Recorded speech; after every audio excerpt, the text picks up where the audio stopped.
Hello friends, welcome back to my channel. ಹೇಗಿದ್ದೀರಾ? ಎಲ್ಲ ಚೆನ್ನಾಗಿದ್ದೀರಾ ಅಂದ್ಕೊಂಡಿದ್ದೀನಿ. ನಾನು ಮೇರಿ. ಇವತ್ತು ಕ್ರಿಸ್ಮಸ್ ಕ್ರಿಬ್ನ ಮಾಡಿ ತೋರಿಸ್ತಾ ಇದ್ದೀನಿ.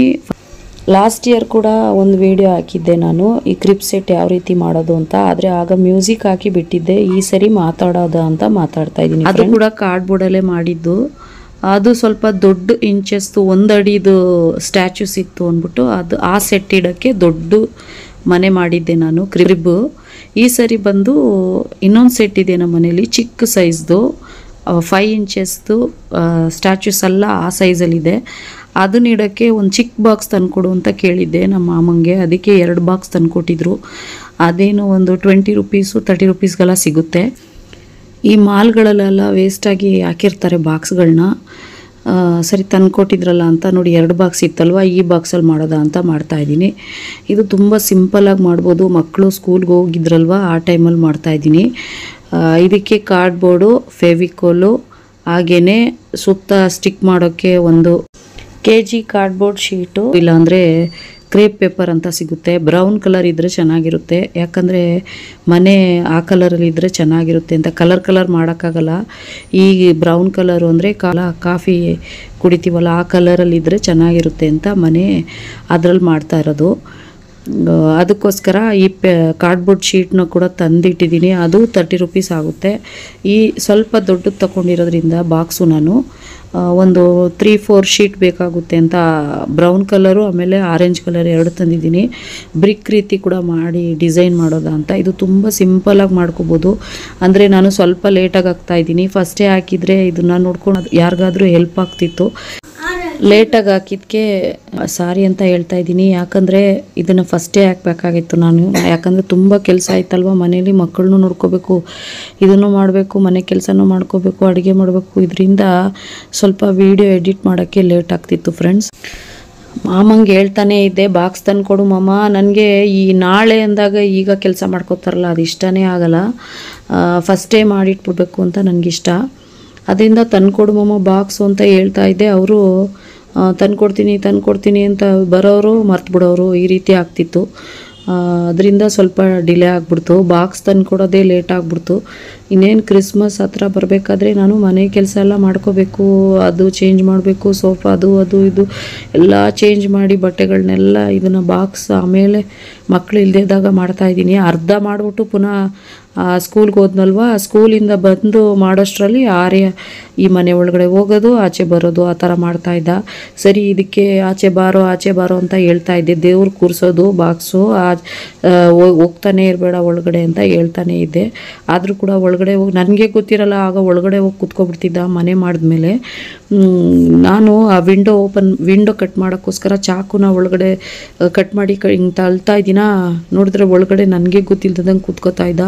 ಫುಲ್ ಟೆನ್ಷನ್ ಆಗಿಬಿಟ್ಟಿತ್ತು. ಈಗ ನೋಡಿ ಫ್ರೀಯಾಗಿ ಮಾಡ್ತಾ ಇದ್ದೀನ. ಈಗ ಸ್ಕೂಲಿಂದ ಮಕ್ಕಳು ಕರ್ಕೊಂಡು ಬರ್ತೀನಿ ನೋಡಿ, ಆಗಲೇ ಯಾರೇ ಹೋಗಿ ಒಳಗಡೆ ನನಗೆ ಹೇಳಲ್ಲ, ಎತ್ಕೊಂಡು ಒಳಗಡೆ ಹೋಗಿ ಕೂತ್ಕೊಬಿಡ್ತಿದ್ದ. ಆಮೇಲೆ ವಿಂಡೋ ಕಟ್ ಮಾಡಿದ್ನಲ್ವ, ವಿಂಡೋ ಕಟ್ ಮಾಡಿ ಒಂದು ಕಡೆ ಇಟ್ಟಿದ್ದೀನಿ. ನೋಡಿದ್ರೆ ಒಂದು ಚಾಕು ತಗೊಂಡು ಅದನ್ನೆಲ್ಲ ಪೀಸ್ ಮಾಡಿಬಿಟ್ಟ. ಅದಕ್ಕೆ ಬೈದೆ, ನನಗೆ ಫುಲ್ ಟೆನ್ಷನ್ ಮಾಡ್ತಾ ಇದೆಯಾ, ನನಗೆ ಐಡಿಯಾ ಏನು ಮಾಡಬೇಕು ಅಂತಲೇ ನನಗೆ ಉಳಿತಾ ಇಲ್ಲ. ಇವ್ರು ಬಂದಮೇಲೆ ಸುಮ್ಮನಿರೋ ಅಂತ ಹೇಳ್ತಾ ಇದ್ದೀನಿ. ಆದರೂ ಕೂಡ ಸುಮ್ಮನೆ ಇರ್ತಾ ಇಲ್ಲ ಆರ್ಯ. ನನಗೆ ಏನು ಭಯ ಆಗ್ಬಿಟ್ಟಿತ್ತು ಅಂದರೆ, ಒಳಗಡೆ ಎಲ್ಲಾದರೂ ಹೋಗಿ ಕೂತ್ಕೊಬಿಟ್ಟಿದ್ನ 2-3 ಸರಿ. ಚಾಕು ಹಿಂಗೆ ಚುಚ್ಚಿಬಿಟ್ಟು ಕಿಟಕಿನ ಕಿಟಕಿ ಥರ ಮಾಡ್ತಾ ಇದ್ದೀನಿ ಕಟ್ ಮಾಡಿ. ಒಳಗಡೆ ಕೂತಿದ್ನಲ್ವ, ಭಯ ಆಗ್ಬಿಟ್ಟಿತ್ತು. ಆಚೆ ಬಾರೋ ನಾನು ಚುಚ್ಚಿಬಿಟ್ರೆ ಕಷ್ಟ, ಈ ಕಡೆ ಬಾರೋ, ಕೈ ಕಾಲಿಗೆ ಏನಾದರೂ ಏಟಾಗ್ಬಿಡುತ್ತೆ ಅಪಶಕನವಾಗಿ ಅಂತ ಹೇಳ್ತಾನೆ ಇದ್ದೀನಿ, ಕೇಳ್ತಾನೆ ಇಲ್ಲ. ಆಮೇಲೆ ಬೈದು ಆಚೆ ಕಳಿಸ್ದೆ. ಈ ವಿಡಿಯೋದಲ್ಲೇ ಅದನ್ನು ಕೂಡ ಹಾಕಿದ್ದೀನಿ ನೋಡಿ. ಇದು ಅವ್ರು ಇಲ್ದಿದ್ದಾಗ ಮಾಡಿದ್ದು ನಾನು. ಇದನ್ನೆಲ್ಲ ಮಾಡಿ ಹೋಗಿ ಕರ್ಕೊಂಡು ಬರಬೇಕಾದ್ರೇ ಬ್ಯಾಂಗಲ್ ಸ್ಟೋರ್ಗೆ ಹೋಗಿ ಆ ಮೇಲೆ ಸ್ಟಿಕ್ ಮಾಡೋ ಪೇಪರು, ಈ ಕಾರ್ಡ್ಬೋರ್ಡ್ ಶೀಟ್ ಅಂತಾರಲ್ಲ, ಅದನ್ನೆಲ್ಲ ತಂದಿದ್ದು ನಾನು.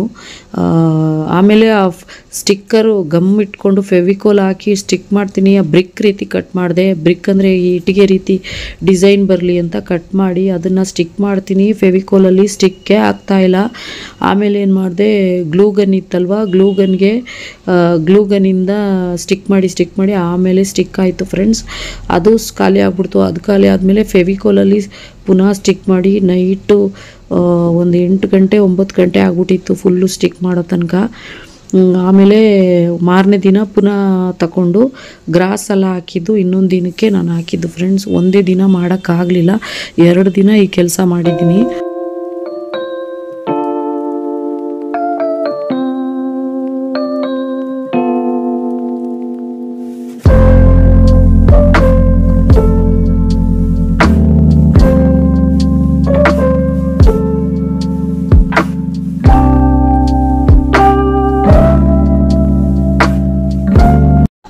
ಈ ರೀತಿ ಗ್ರಾಸ್ ಬಂದು ಇದು ನಮ್ಮ ಯಜಮಾನರು ರೆಡಿಮೇಡ್ ಆಗಿ ತಂದು ಕೊಟ್ಬಿಟ್ಟಿರೋದ್ರಿಂದ ಇದು ಸ್ವಲ್ಪ ಈಸಿಯಾಗಿತ್ತು. ಮೊದಲೆಲ್ಲ ಹೋಗಿ ಹುಲ್ಲೆಲ್ಲ ಕಿತ್ಕೊಂಡು ಬರ್ತಾಯಿದ್ರು HL ಕಡೆ ಹೋಗಿ.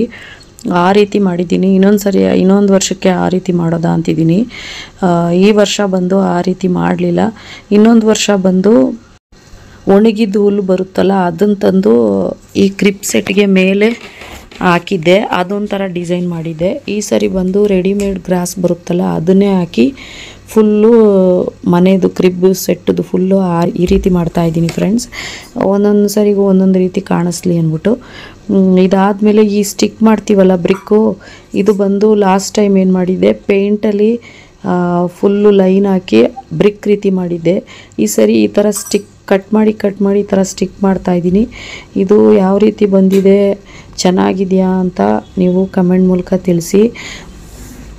ನಮ್ಮ ಮಾಮ ಕೆಲಸದಿಂದ ಬಂದ್ಬಿಟ್ರು. ಅದಕ್ಕೆ ನಾನಂದೆ, ಮಾಮ ನನಗೆ ಇದು ಮಾಡೋದು ದೊಡ್ಡ ಚಿಂತೆ ಇಲ್ಲ, ಈ ಮಕ್ಕಳು ಸಖತ್ತು ಗಲಾಟೆ ಮಾಡ್ತಾವ್ರೆ, ಸುಮ್ಮನೆ ಇರಲ್ಲ, ಮನೆ ಒಳಗಡೆ ಹೋಗಿ ಬರ್ತಾವ್ರೆ, ನನಗೆ ಈ ಚಾಕುಲಿ ಚುಚ್ಚಿಬಿಟ್ರೆ ಕಷ್ಟ ಕೈಕಾಲಿಗೆ ಅಂತ ಭಯ ಆಗ್ತೈತೆ ಮಾಮ ಅಂದಿದ್ದಕ್ಕೆ ಅವರು, ಯಾರು ಮಾಡಿದ್ದು, ಮಮ್ಮಿಗೆ ಯಾಕೆ ತೊಂದರೆ ಕೊಡ್ತಾಯಿದ್ದೀರಾ, ಇಬ್ಬರಲ್ಲಿ ಯಾರು ಅಂತ ಕೇಳ್ತಾಯಿದ್ರು. ಅದಕ್ಕೆ ಆರ್ಯ ಮಾಡಿದ್ದು, ರಿಯಾನು ಆರ್ಯನ ಜೊತೆ ಸೇರಿಕೊಂಡು ಮಾಡ್ತಾರದು ಅಂತ ಹೇಳ್ಬಿಟ್ಟೆ. ಅದಕ್ಕೆ ಇಬ್ಬರನ್ನೂ ಗದರಿಸ್ಬಿಟ್ಟು ಒಂದು ಕಡೆ ಕೂರಿಸಿದ್ರು. ಸರಿ, ಮನೇಲಿದ್ದರೆ ತಾನೇ ತೊಂದರೆ ಮಾಡ್ತಾರೆ ಅಂತ ಫೆವಿಕೋಲ್ ಸ್ವಲ್ಪ ಖಾಲಿ ಆಗಿತ್ತು, ತಂದುಕೊಡ್ತೀನಿ ಅಂದ್ಬಿಟ್ಟು ಇಬ್ಬರು 3 ಜನನೂ ಆಚೆ ಹೋಗ್ಬಿಟ್ರು ಫ್ರೆಂಡ್ಸ್. ಆಗ ಸ್ವಲ್ಪ ರಿಲ್ಯಾಕ್ಸ್ ಆಗಿ ನನಗೆ ಏನು ಡಿಸೈನ್ ಮಾಡಬೇಕು ಅನ್ನೋದೇ ಉಳಿತಾ ಇಲ್ಲ. ಇವರು ಸುಮ್ಮನೆ ಕೂತ್ಕೋತಾ ಇಲ್ಲ ನೋಡಿ. ಅದು ವಿಂಡೋ ಥರ ಎಲ್ಲ ಮಾಡಿದ್ದೀನಲ್ಲ, ಅದನ್ನೆಲ್ಲ ಸೈಡಲ್ಲಿ ಇಟ್ಟಿದ್ರೆ ಕಟ್ ಮಾಡಿಬಿಡ್ತಾಯಿದ್ರು.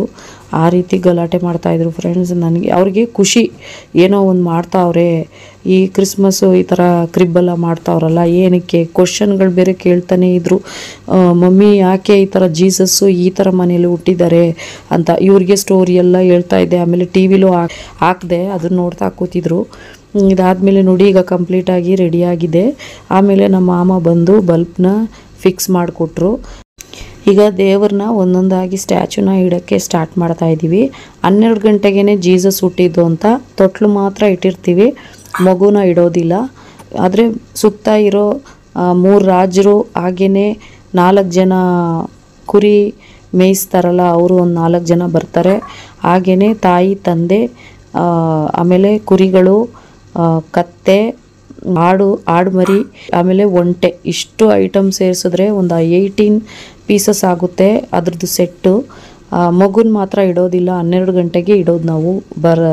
ಬರ್ತಾಗೋದು ಜೀಸಸ್ದು 12 ಗಂಟೆಗೆ ಅಂತ. ಆ ಟೈಮಲ್ಲಿ ಪ್ರೇಯರ್ ಮಾಡಿ ಈ ತೊಟ್ಲಲ್ಲಿ ಇಟ್ಟು ಜಪ ಮಾಡಿ ಆಮೇಲೆ ಮನ್ಗೋದು ಫ್ರೆಂಡ್ಸ್ ನಾವು. ಈಗ ನೋಡಿ ಯಾವ ರೀತಿ ಬಂದಿದೆ ಅಂತ ಕಮೆಂಟ್ ಮೂಲಕ ತಿಳಿಸಿ. ತುಂಬ ಸಿಂಪಲಾಗಿ ಮಾಡಿದ್ದೀನಿ, ಏನು ಗ್ರ್ಯಾಂಡಾಗಿ ಏನು ಮಾಡಿಲ್ಲ. ಚೆನ್ನಾಗಿದ್ರೆ ಒಂದು ಲೈಕ್ ಕೊಡಿ ಫ್ರೆಂಡ್ಸ್. ವರ್ಷ ಬೇರೆ ಥರ ಮಾಡೋದ ಅಂತ ಇಷ್ಟ ನನಗೆ. ಇದು ಯಾವ ರೀತಿ ಇದೆ ಅಂತ ಈ ಸರಿ ಹೇಳಿ. ಲೇಟಾಗಿ ಆಗ್ತಾ ಇರೋದಕ್ಕೆ ಸಾರಿ ಅಂತ ಹೇಳ್ತಾ ಇದ್ದೀನಿ ಇನ್ನೊಮ್ಮೆ. ಇದ್ರ ಜೊತೆಗೆ ವಿಡಿಯೋನ ಕೂಡ ಎಂಡ್ ಮಾಡ್ಕೋತಾ ಇದ್ದೀನಿ.